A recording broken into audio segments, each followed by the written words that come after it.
Hi, இன்றைக்கி வந்து நான் உங்களுக்கு ஒரு டிப்ஸு தான் சொல்ல போகிறேன். என்ன அப்படின்னா, நம்ம வீட்டில் வளர்க்குற வாழை மரம் வந்து நல்லா பெருசாக வளர்ந்து பெரிய தாராக விட்டுருச்சுன்னா, அது பழுக்கிற ஸ்டேஜில் என்ன பண்ணுவோன்னா, மொத்தமாக ஒரு தாரை முழுசாக வெட்டி பழுக்க வச்சுருவோம்.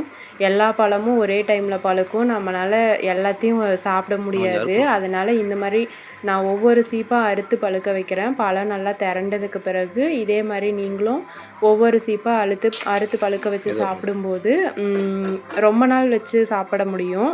நாங்கள் வந்து 2 வாரத்துக்கு முன்னாடி 2 சீப்பும், போன வாரம் 3 சீப்பும் அறுத்து பழுக்க வச்சோம். மீதி பழம் மரத்தில் அப்படியே இருந்துச்சு. இப்போ நீங்கள் வீடியோவில் பார்க்குறது வந்து போன வாரம் அறுத்த சீப்பு.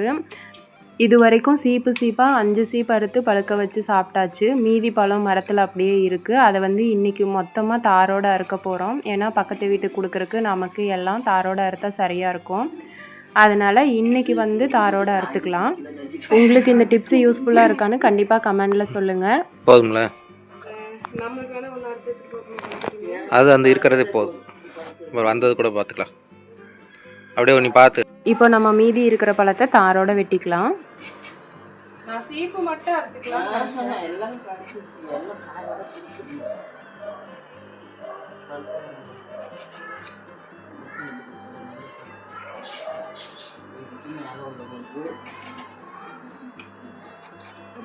கத்தி எடுத்துட்டு வாமா. அது அறுக்குங்க, நான் தான் இதில் தானே அறுப்பேன். அறுக்கும் அது எவ்வளோ நேரம் அதை இருந்து வெட்டிக்கலாம்.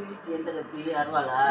அருவாள் வெட்டினா செதறி யாரு நல்ல நடன தேய்ச்சினா வந்துடும்.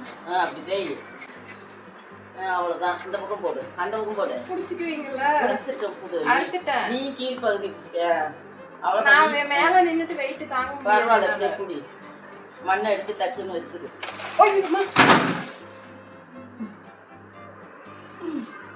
சரி பரவாயில்ல, விடு. நான் விடுறேன்னு சொல்லணும், அது சொல்லாம செய்யற. மண் எடுத்து மோனா, மண் எடுத்து.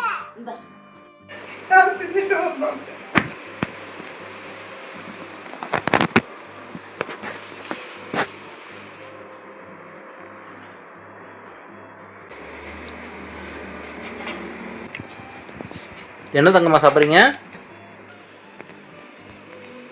நல்லா டேஸ்டா இருக்கா?